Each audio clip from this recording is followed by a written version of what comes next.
हम उम्र सभी साथियों को, सभी माताओं बहनों को और मंच के उस तरफ बैठे सभी छोटे मोटे नन्हे मुन्ने प्यारे बच्चों को बहुत सारा प्यार, आशीर्वाद। आप सभी बड़े लोगों को मेरा नमस्कार। परिमल सर के बोलने के बाद वैसे कुछ बचता नहीं है कि जो मैं बोलूं, लेकिन कुछ चीजें जो कितना भी हम कोशिश करें, बहुत सारी बातें ऐसी होती हैं जो रह जाती हैं। तो दो चार बातें ही करूंगी, ज्यादा कुछ है नहीं बात करने के लिए। सर ने अपनी बातों में आपको बहुत अच्छा मैसेज दे दिया। देखिए, मेरा ये मानना है, आपने मुझे बहुत बार स्क्रीन पर देखा होगा, अपने फोन की स्क्रीन पर, कभी यूट्यूब पर, कभी रील्स के माध्यम से, कभी इंस्टाग्राम के माध्यम से, कभी फेसबुक के माध्यम से। मेरी जितनी रील्स आप देखते हैं ना, वो मैं कभी ऐसे वीडियो में शूट नहीं करती हूँ कि किसी कमरे में मैं जाके कोई 4 लाइनें मैं पढ़ देती हूँ और वो शूट करके वायरल कर देते हैं। ऐसा नहीं होता। जैसे आप बैठे हैं, ऐसे ही हमारे सामने बच्चे बैठे होते हैं। बच्चे का मतलब है वो सब होते हैं 12वीं से बड़े, और हमारे लिए तो बच्चे समान है। मेरी खुद की बेटी भी 12वीं में है, 12वीं के एग्जाम देगी इस बार।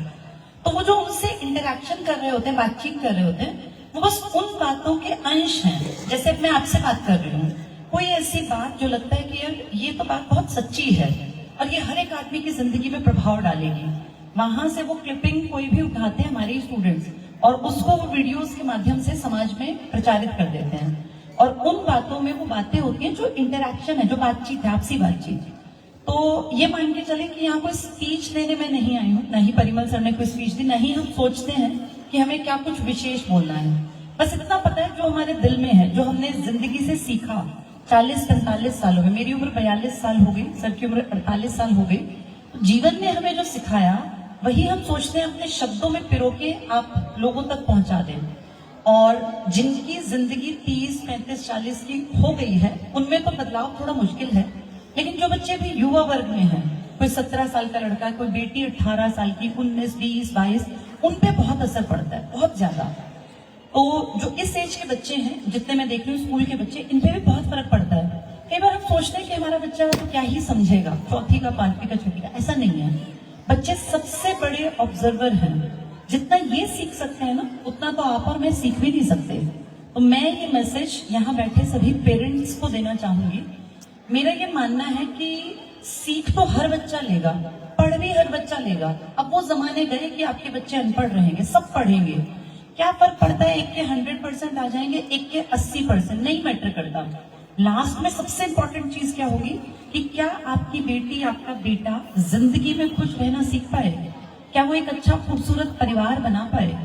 ऐसा तो नहीं कि हमारा बेटा बहुत रुपए कमाता है। आप हरियाणा का एग्जाम्पल लीजिए, IIT बाबा बड़े प्रसिद्ध हुए, आप सबने देखा, आपके फोन में पहुंचे IIT बाबा।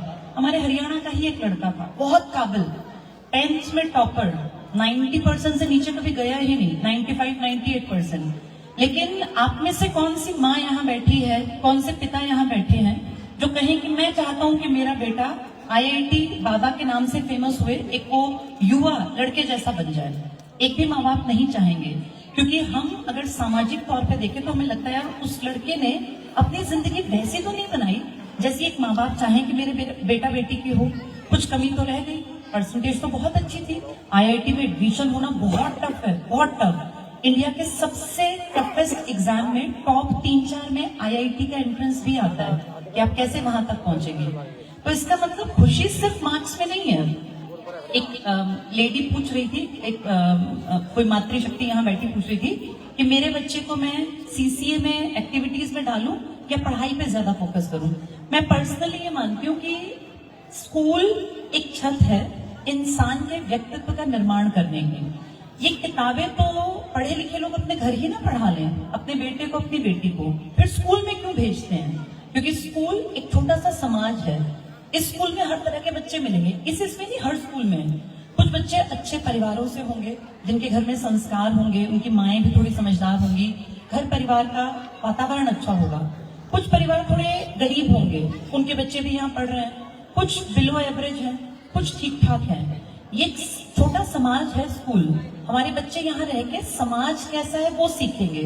इसी स्कूल में पढ़ने वाले या हर स्कूल में पढ़ने वाले, कुछ बच्चे गाली गलौज भी करते हैं, कुछ बच्चे अच्छी भाषा इस्तेमाल करते हैं, कुछ सुबह उठ के गायत्री मंत्र का जाप भी करते होंगे। खुद नहीं करते तो माँ या दादी, कोई भी, या दादा, वो सुनते होंगे। ये हमारे घर की परवरिश में दिए हुए संस्कार हैं जिनका असर इन बच्चों पे आता है। तो मेरा ये मैसेज सभी पेरेंट्स को है, हमारे घरों में ना कहीं आज की पीढ़ी में चूक रहने लग गई है, और इसी का ये असर है कि इन बच्चों में आगे जो भी बढ़ते जा रहे हैं ना, पढ़ाई बहुत अच्छी है, मार्क्स बहुत अच्छे हैं, डिग्री लेकर बैठ गए हैं, लेकिन संस्कारों की कमी के चलते ये जीवन में सफल नहीं हो पाएंगे। पैसा कमा लेंगे, लेकिन सफलता का पर्याय सिर्फ पैसा नहीं है। कोई भी माँ, बहन, बेटी या पिता, भाई, कोई चाचा, ताऊ, दादा ये नहीं चाहते कि मेरा बच्चा जो है खूब पैसे कमाए, लेकिन वो शराब पीता हो, नशे करता हो, गलत संगत में हो। पैसा कमाना एक पैरामीटर है, सब कमा लेंगे, चिंता मत कीजिए, बस बहुत ज्यादा बर्डन मत डालिएगा।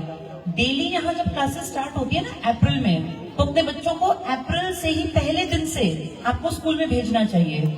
कई माँ बाप सोचते हैं कि गेहूं कटने का टाइम आ गया, अब सरसों काटनी है, हम खेत में चल पड़ते हैं, बच्चे घर संभाल लेंगे। नहीं, ये बहुत बड़ी गलती है आप लोगों की। बच्चा जब अप्रैल मई के जो दिन होते हैं ना, इनमें एक बेस बनता है बच्चे का, यही बेस फिर उसको आगे जाके जुलाई, अगस्त, सितंबर में हेल्प करेगा। जब इनके सितंबर में पहले बड़े पेपर होते हैं ना, जो 80 नंबर के होते हैं, उनमें आपके बच्चे अगर पिछड़ते हैं तो आप देखिएगा कहीं ना कहीं आप अप्रैल में जो इनकी छुट्टियां कराते हैं ना, उसका कारण बनता है वो कि आपने छुट्टी मरवा दी शुरू में, बच्चा 15 दिन क्लास में नहीं गया, पता ही नहीं किताब में कहानी क्या है, कविताएं क्या है, किस्से क्या है। क्लास के जैसे ही फर्स्ट डे यहाँ से ये जाए कि भाई क्लास शुरू हो गई, स्कूल चल पड़ा, आपको ये अपने मन में धार लेना है कि चाहे मैं बीमार हूँ, मैं ठीक हूँ, मैं चाहे सुबह उठ के नाश्ता ना बना पाऊं, चाहे मेरे बच्चे को सुबह का मैं लंच ना दे पाऊं, एक बार कोई बात नहीं, पढ़ने जरूर भेजिए। ये पढ़ाई जो है ना, ये सबसे कीमती चीज है। और मेरा ये मानना है, घर की औरत की जिम्मेदारी है बच्चे को स्कूल भेजना। फादर किसी बच्चे के नहीं कहते कि छुट्टी करा दो। ये माएं कई बार सोच लेती है कि अभी तो स्कूल नया नया खुला, अभी कौन सी पढ़ाई हो रही है। ऐसा नहीं है, पहले दिन से बच्चे के ऊपर टीचर्स मेहनत करनी स्टार्ट कर देते हैं। चैप्टर पढ़े ना पढ़े, लेकिन उसके ऊपर काम स्टार्ट हो जाता है। ये तो माओं के लिए हो गया। आपकी जिम्मेदारी है, जितनी घर की औरतें हैं, बच्चों में अच्छे संस्कार भरना। आप नहीं कमाती हैं, कोई फर्क नहीं पड़ता, चाहे आप घर रहती हैं, अपने बच्चों में अच्छे संस्कार आप ही डाल सकती हैं। अपने बच्चों में उनके पिता की इज्जत करना। अपने फादर को एक बच्चा इज्जत तब देता है जब उसकी माँ, अपने हस्बैंड, वो देखता है कि मेरी माँ मेरे पिताजी की इज्जत करती है।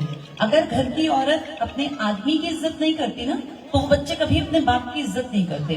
औरतों को ये बात समझनी पड़ेगी। और कई बार क्या होता है, अनजाने में औरतें, गुस्सा होता है, सबको गुस्सा आता है, सबके घर में थोड़ी बहुत कहासुनी हो जाती है, वो गुस्सा निकालना होता है कहीं, वो गुस्सा निकाल देती है बच्चों पर, और वो निकालते निकालते गुस्सा कई बार पिता की भी बुराई कर देती हैं। तो ये आपको खास ध्यान रखना है कि एक आदमी जो कमाने बाहर गया, दिन भर जिसने मेहनत की, मजदूरी की या जमींदारा की या कुछ भी किया, प्राइवेट जॉब की, सरकारी नौकरी की, कोई बिजनेस करता है, वो आदमी सिर्फ अपने परिवार के लिए कमाता है। कोई आदमी अपने लिए नहीं कमाता। मैंने धरती पर कोई आदमी भारत में कम से कम नहीं देखा जो ये कहता हो कि मैं अपने लिए कमाता हूँ, सारा जो तनख्वाह है मेरी मैं अपने पे खर्च करूंगा। हर आदमी अमूमन सैलरी लाके या तो अपनी माँ के हाथ में रख देता है या अपनी बीवी के हाथ में। तो ये औरतों की जिम्मेदारी है कि घर में जो आदमी कमाता है, अपना जीवन लगाता है, उस आदमी की इज्जत अपने बच्चों को करनी सिखाएं। ये आपकी जिम्मेदारी है। साथ ही साथ एक जिम्मेदारी आदमियों की भी है। घर का जो माहौल है ना, कई बार कुछ आदमी अनजाने में अपने व्यवहार में इतनी ज्यादा एक होता है ना, नेगेटिविटी ले आते हैं बाहर के माहौल में, समाज में। मैं जानती हूँ क्योंकि मैं वर्किंग हूँ कि बहुत प्रेशर होता है, कमाना आसान नहीं है, बहुत टफ काम है। घर बैठ के घर के काम करना भी टफ है, लेकिन बाहर निकल के पैसे कमाना बहुत टफ काम है। एक आदमी पूरे दिन जब मेहनत मशक्कत करके घर लौटता है, कई बार अनजाने में उसका व्यवहार इतना चिड़चिड़ाहट से भरा होता है, इतने गुस्से से वो भरा होता है कि उसके बच्चे उससे खौफ खाने लगते हैं, डरने लगते हैं। तो ये आदमियों की जिम्मेदारी है कि आपके बच्चे, आपका परिवार आपसे डरे ना।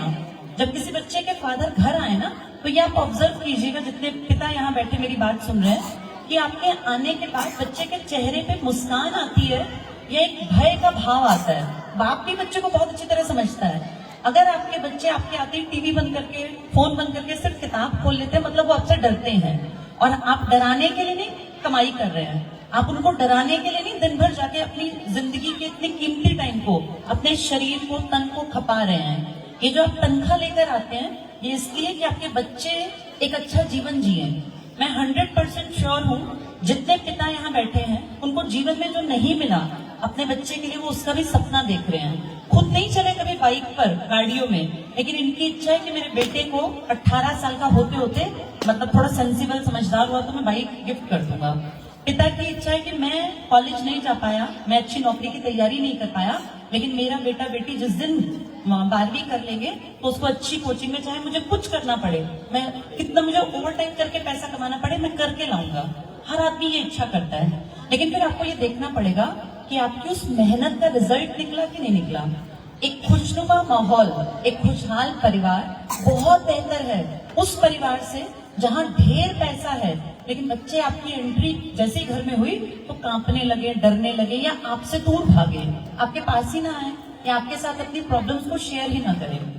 देखिए, मेरे फादर जो थे अभी 70 साल के हो गए हैं, हम 4 सिस्टर्स थी। मैं ये देखती हूँ कि हम चारों की जो पर्सनालिटी है, हमें कभी भी स्टेज पे बोलने में डर नहीं लगा। मेरी माता जी जो है ना, पढ़ी लिखी नहीं है बिल्कुल भी, वो क ख भी नहीं जानती हैं। हमारी पर्सनालिटी पे सबसे ज्यादा असर मेरे फादर का आया, जबकि वो समय कम देते थे, नौकरी पेशा थे, सुबह निकलते शाम को आते। वो असर क्यों आया? क्योंकि जब वो घर में आते थे ना, तो घर में एक बहुत पॉजिटिव वाइब्स आ जाती थी। मुझे कोई दिन नहीं याद जब मेरे पिता खाली हाथ घर लौटे हो, चाहे वो उस टाइम में 250 ग्राम मूंगफली 5 रुपए की आती थी, बड़ा सस्ता जमाना था वो चाहे 5 रुपए की मूंगफली लाते, कभी वो गज्जक की पट्टियां ले आते 2 रुपए की, 5 रुपए की, लेकिन वो खाली हाथ घर नहीं घुसते थे। उससे क्या होता, जैसे ही फादर आए तो एक बच्चों में होता ना, छोटे बच्चों में, कि आज तो कुछ खाने का नया सामान आया होगा, चाहे वो टॉफी ले आए, वो 25-25 पैसे 10-10 पैसे की टॉफियां ले आते थे, तो वो उनके आने से ना हमारे मन में ये होता था कि पापा आ गए, पापा आ गए। तो मैं ये सोचती हूँ कि मेरे फादर ने, वो पैसे वाले नहीं थे बहुत ज्यादा, एक छोटी सी नौकरी करते थे, लेकिन उन्होंने अपने परिवार में इतनी पॉजिटिविटी भरी, इतना अच्छा आभास हमें होता था। हमारे फादर जिस टाइम पर अपनी नौकरी से लौटते थे, वो बहुत पैसा ना खर्च करके भी अपना एक सुंदर परिवार बना गए। हम चारों बहनें आज सेटल्ड हैं और हम दिल से बड़ी इज्जत करते हैं अपने माँ बाप की। इसलिए नहीं कि उन्होंने हम पे बहुत पैसा लगाया, बहुत पैसा तो उनके पास था ही नहीं, लेकिन उन्होंने हमारे घर के परिवार के एक माहौल को बहुत पॉजिटिव बनाया। मेरे पिता ने हम पे बहुत विश्वास जताया, बहुत ज्यादा। मैं आपको भी ये मैसेज दूंगी, जितने फादर यहाँ बैठे हैं, जितनी माएं यहाँ बैठी हैं, अपने बेटों पे, अपनी बेटियों पे विश्वास दिखाओ। उनसे जब बातचीत करो ना, तो ये तरीका ना अपनाओ कि मुझे पता है तू क्या करेगा, तू कुछ नहीं करके दिखाएगा, तेरा तो काम ही खराब होगा, तू इस घर का सत्यानाश करेगा। नहीं, ये नेगेटिव शब्द है। हमेशा कहो मुझे विश्वास है मेरा बेटा दिख रहा है, एक दिन दुनिया में अपना नाम करेगा, मेरी बेटी बहुत बेहतरीन इंसान के रूप में आगे निकलेगी।